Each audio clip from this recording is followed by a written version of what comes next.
প্রিয় দর্শক, এই পর্যায়ে কিন্তু আমরা উপস্থিত হয়েছি বাংলাদেশের ঐতিহ্যবাহী জায়গা লক্ষ্মীপুরে। এই স্থানের নামকরণ করা হয়েছে মজু চৌধুরীর হাট। এই হাটের বৈশিষ্ট্য এবং উল্লেখযোগ্য দর্শনার্থী স্থান হচ্ছে, আমার পাশেই দেখতে পাচ্ছেন একটি বেড়িবাঁধ।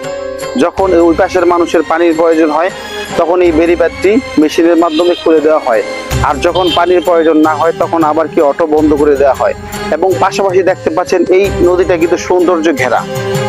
এবং আমাদের এই পাশের পার্শ্ববর্তীতেই যে হাটটি নামকরণ করা হয়েছে মজু চৌধুরীর হাট, এখানে কিন্তু একটি ফেরিঘাট রয়েছে এবং এই ফেরিঘাট থেকে আপনি বরিশাল ভোলাতে যেতে পারবেন।